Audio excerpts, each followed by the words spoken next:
Hey everybody, it's Chuck Dixon. I'm back to answer questions from you. And I answer questions about what it is I do for a living.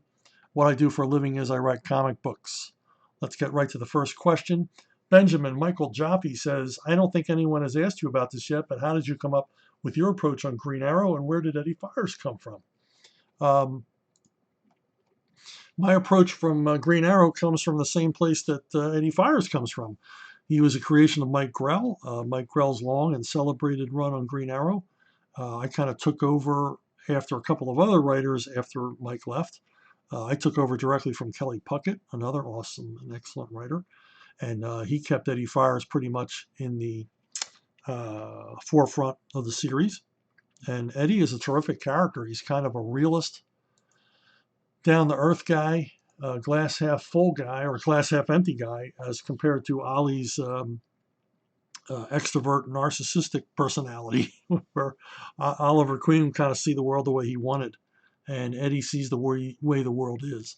And they made a great, it was a great complementary team because of that. And I got to use Eddie quite a lot because I ended up, by editorial fiat, killing Oliver Queen.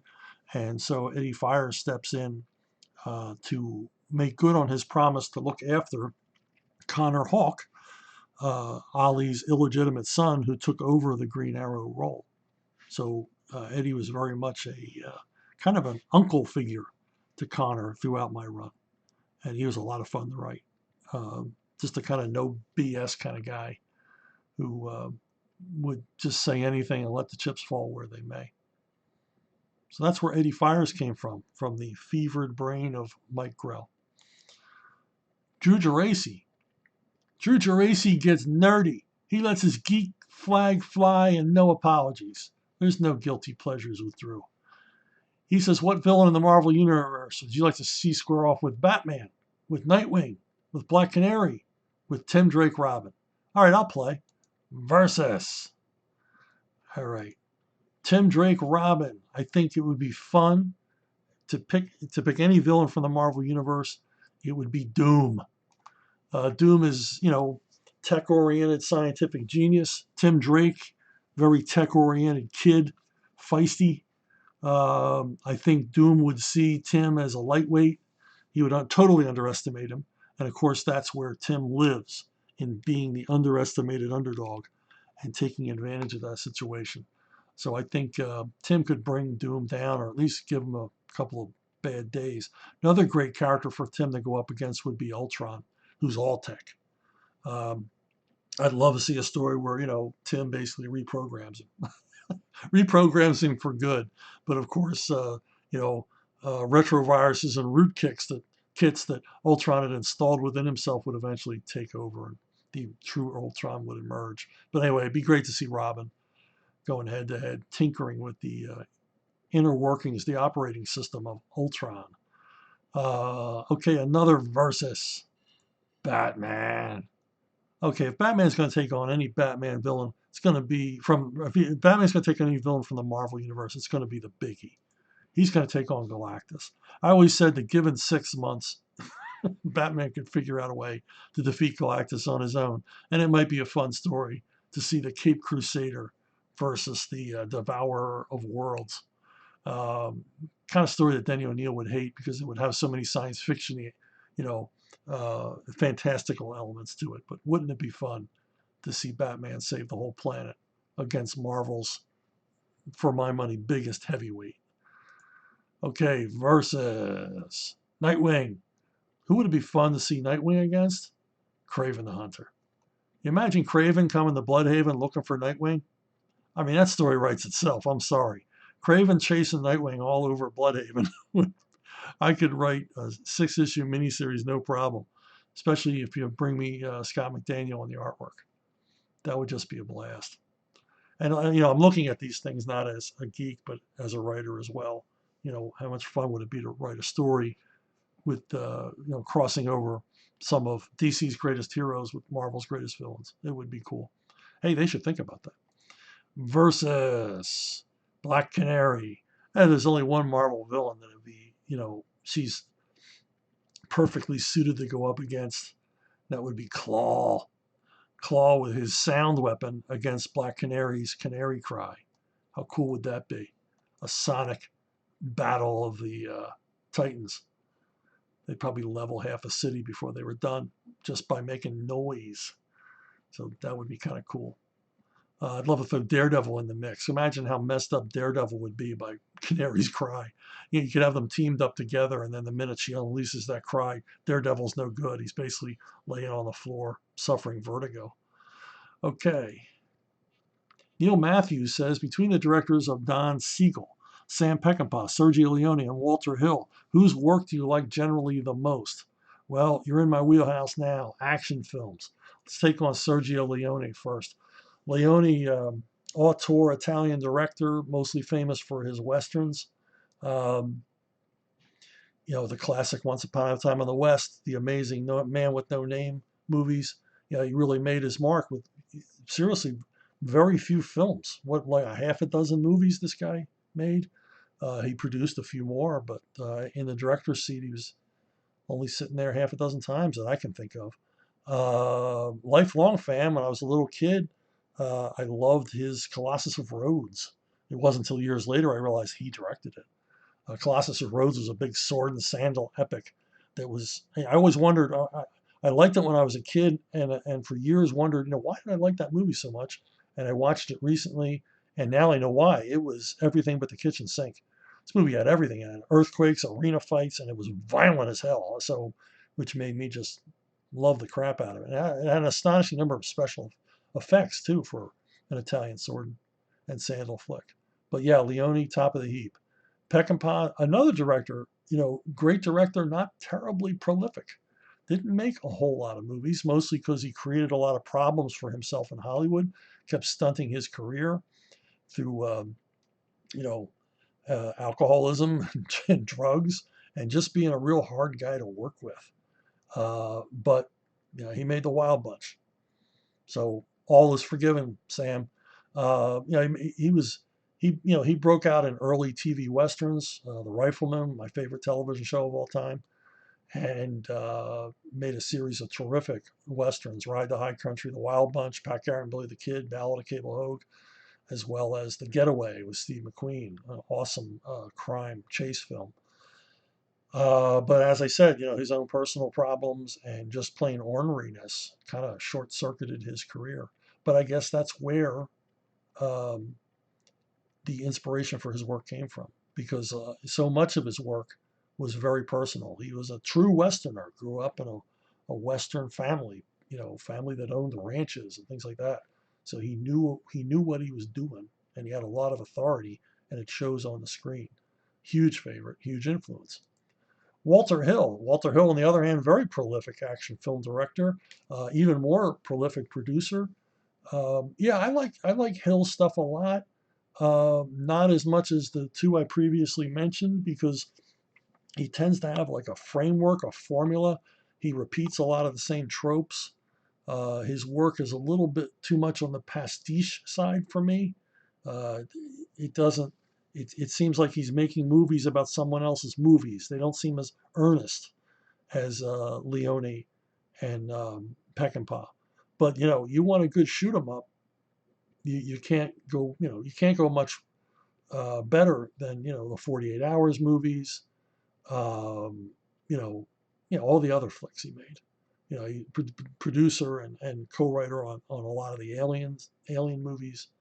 Um, the guy did some awesome work, or still does to this day. A very interesting movie recently with Michelle Rodriguez that I cannot remember the title of, where basically it's a gender swapping action film, which is worth checking out.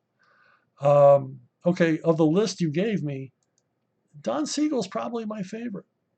He's probably the guy I go back to more often, and mostly that's because he was extremely prolific film director.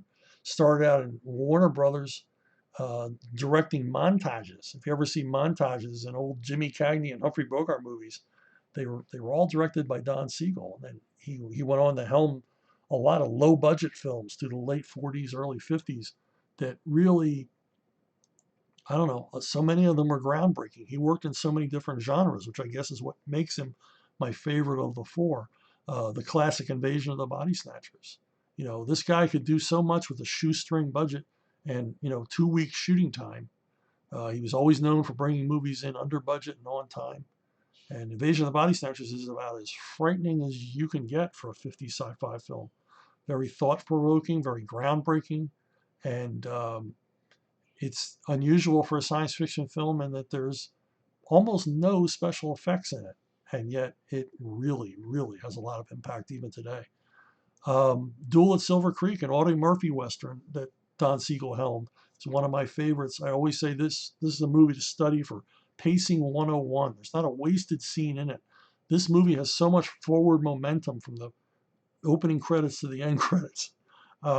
It's just no flab on this, basically second feature programmer that Siegel directed. But he always directed with his own flair, his own touch, his own interesting way of bringing background characters to the fore. He was unexcelled at use of locale, and just good solid stuff. The guy cared. He did a lot of noir movies, cheapy noir movies. This one is The Lineup with Eli Wallach, which, as far as I know, features the first actually exciting car chase ever to appear in cinema. Car chases were never terribly exciting because they weren't filmed very imaginatively. They were just basically a way to get the characters from one place to another, but they were never filmed for the sheer excitement of the chase itself.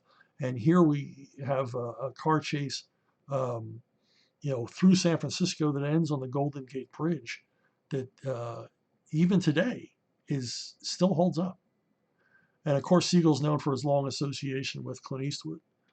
Eastwood learned a lot of his directorial skills from Siegel, and they collaborated quite often.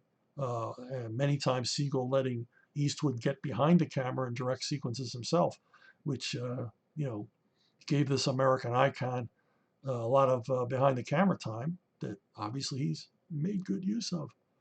So yeah, there you got it. Out of those four giants in the action film genre, I got to pick Siegel. Jerry Hart, how much does a writer of your caliber, experience, get paid or ask for? I ask for the moon. And how do you work out royalties for a new character you create for a publisher that is reused?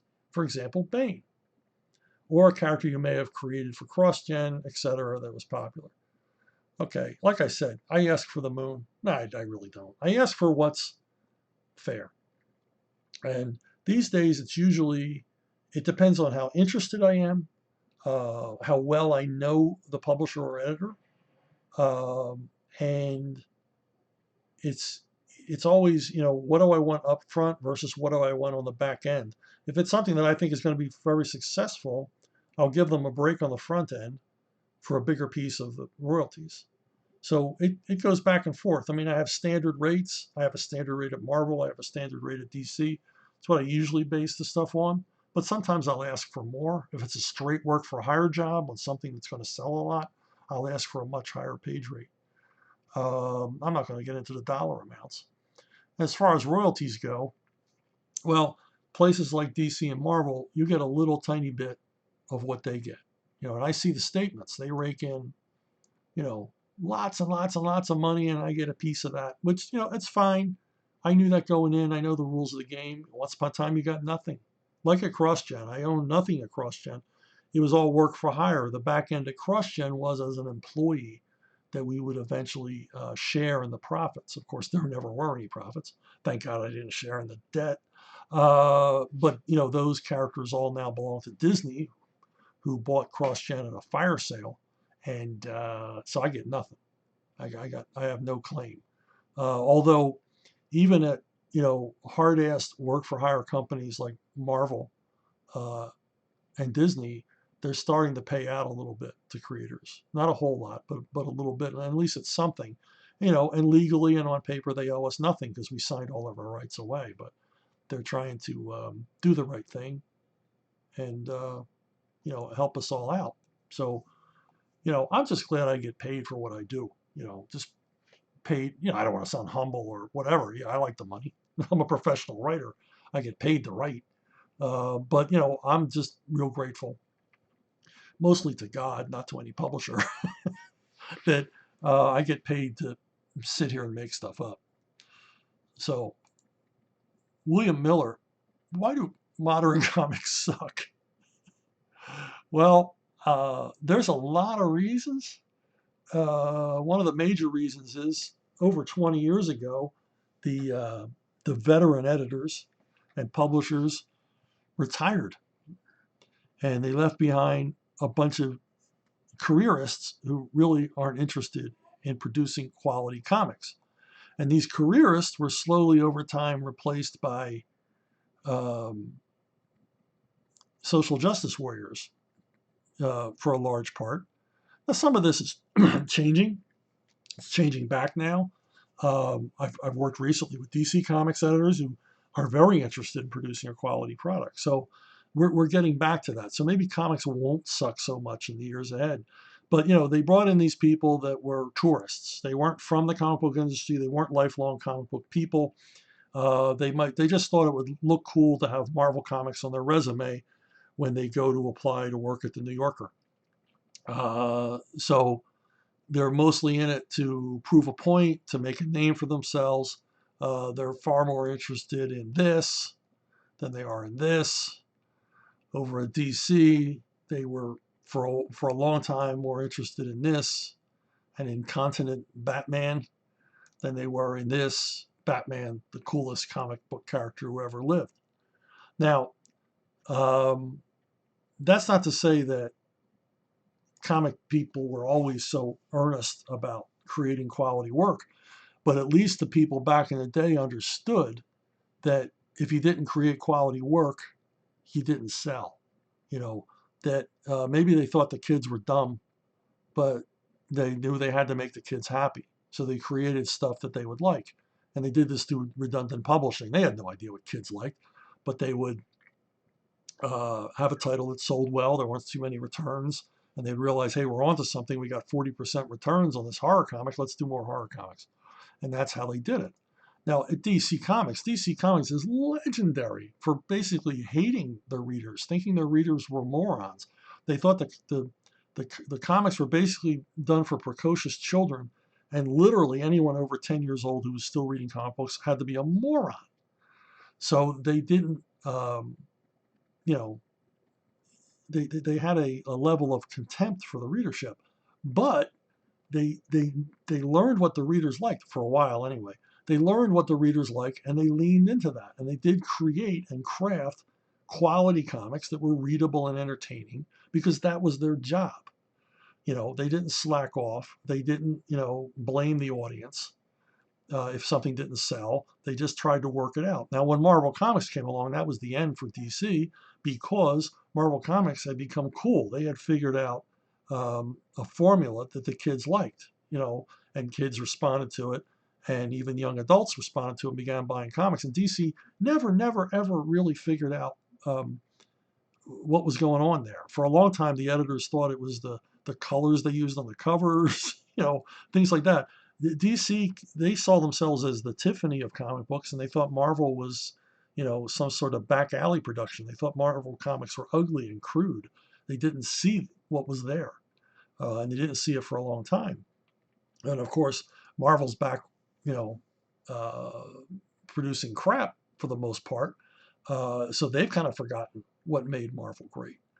And the worst part of all of this is that these creators hate, um, the average comic book reader. They've just simply got no use for them.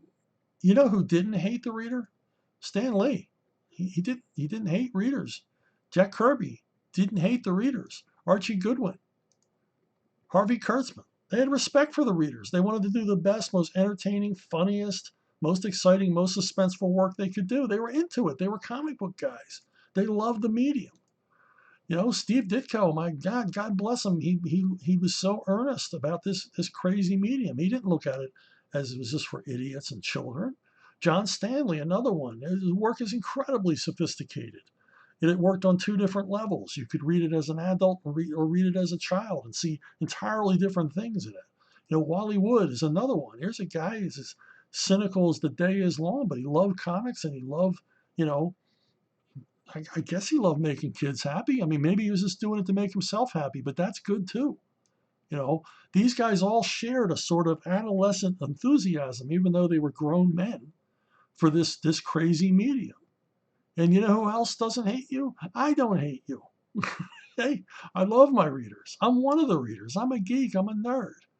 But the people producing comic books today, uh, for too large a part, they don't like the average fan. They don't like the people who are reading their comics. They wish someone else was reading their comics. They don't like the average comic book reader who comes back month after month and, in recent years is less and less coming back month and month.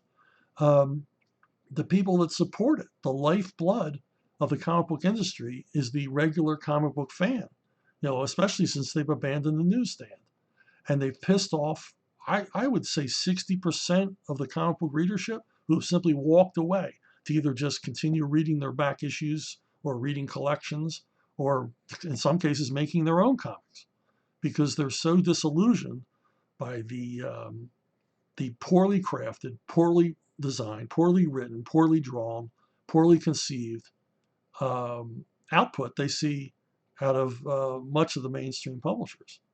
Now, who do these people love? Who do these editors and publishers love? Well, they love an audience that doesn't exist. They have an imaginary audience of hipsters, people who live below 14th Street in Manhattan, who, if they make their stuff cool enough and trendy enough and edgy, in a left wing sort of way, edgy enough that these people will respond to them and begin buying comics in droves. Well, it never happened. It's never going to happen. Okay? You can dream on. You've got to write and create comics for the audience that exists. Yes, you can try to expand it. Yes, you can find new niche readerships. But that takes a lot of planning and a lot of thought and a lot of experimentation, none of which I see going on now. All I see going on now is pandering to the media for the most part. They don't care about the audience anymore. They care about the reaction of the media.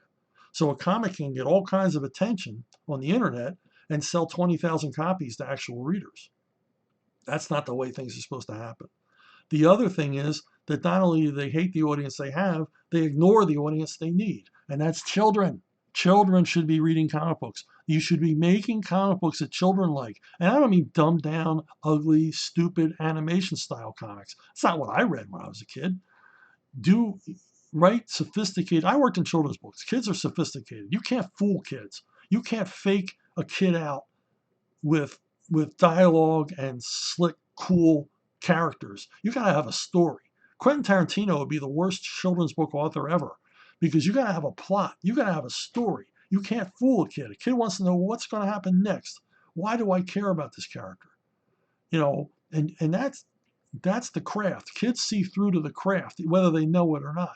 And you've got to get those kids. Unfortunately, the comic book industry walked away from the newsstand, walked away from everywhere that kids would have seen comics. And so they've skipped a generation or two. It's going to be a hard time getting them back. It's going to have to take some incredible creative endeavor like the early Marvel age to create new characters that will attract these kids. So the characters that will be their own. And, I'm not saying I could do it, but somebody out there has to try. And there are people out there that could do it. Trust me, there's creators out there given free reign would bring these kids in. And they'd be comics I couldn't wait to read. All right, that's my rant.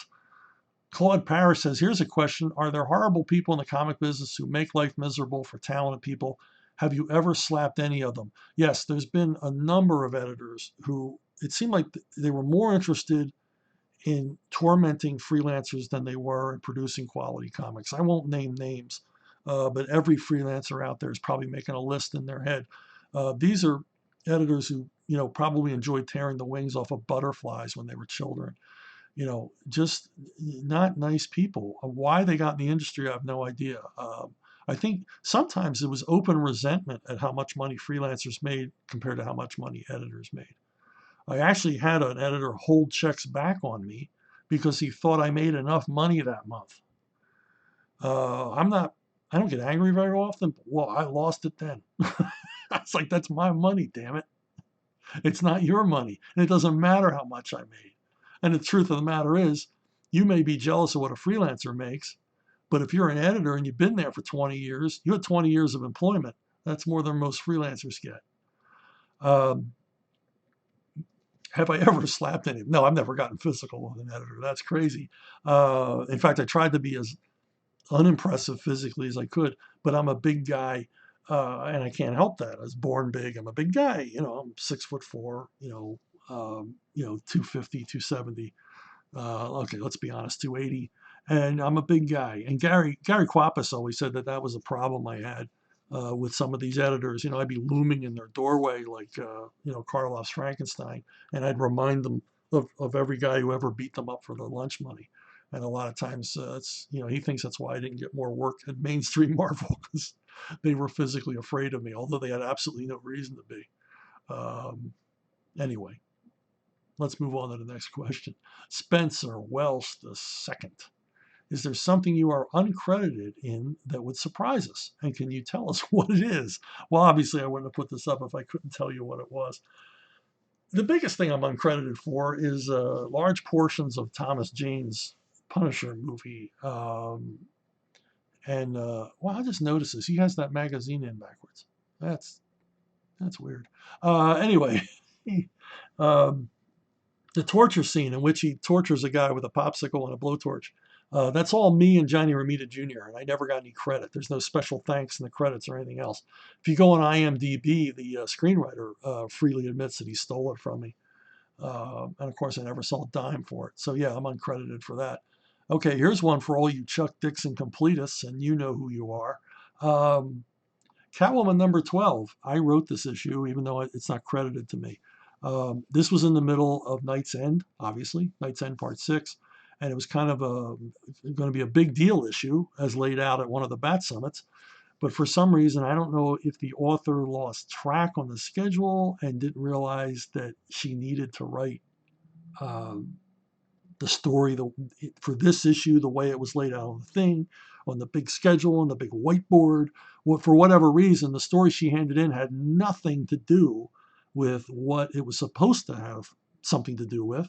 And it also, the biggest crime was it didn't carry the story of Night's End to its next part the way it was supposed to. So we would have had a missing chapter of Night's End had the issue gone out the way she'd written it. And Denny and Scott Peterson called me and said, please, please, please, please, please, can you rewrite this issue? And so I think 90% of it is me rewriting it. They said, you won't get credit for it, but you'll be paid for it. I said, I don't care. I was a team player. But you asked the question and I'm answering you. Yes, I wrote this issue of Catwoman. Another one was CrossGen's book Solace. CrossGen was going to be our big book. Turned out to be a last gasp before CrossGen went out of business. But it's going to be a big book specifically created for George Perez. It was going to be a monthly done by George Perez. And it was a character who traveled between dimensions and worlds and could instantly zap herself from one reality to another. And because there was so much writing on it, there were a lot of diverse hands involved. It was very much like a Hollywood production where everybody was putting their 2 cents in. And what came out of it at the other end with the finished script was totally unworkable. The biggest problem being that because of all the suggestions raining down on the writer, the coolest part of the story was completely buried.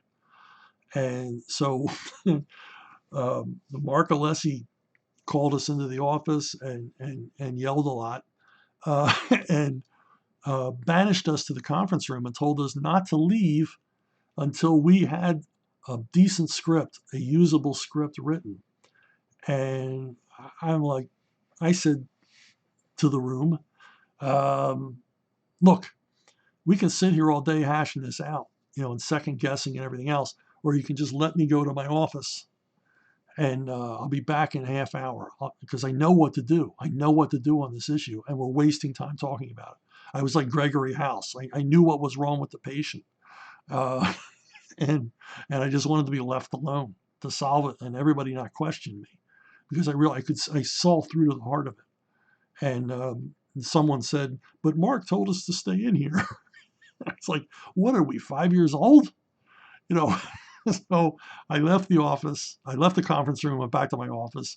30 minutes later, I was back with the fix because it was easy. It was laying right there, and I sort of brought the coolest elements of the story forward, so that we had a lot of eye candy for George to draw, and it was just basically ran 10,000 volts through it to make it a little bit more exciting. So there you go. Some stuff I did. My name isn't on, but I did indeed write. And I did indeed write the Levon Cade series. We're up to 7 books. Start the 8th book in a month or so. They're available on Amazon, and they are from Wolfpack Publishing. They're only on Kindle right now, but they will be available. Well, no, the last 2 books are available in print. Levon's Time and Levon's Home are available in print editions, and the other 6 books in the series will be available soon as well in paperback, as they should be. Anyway, that's it for me. See you next time.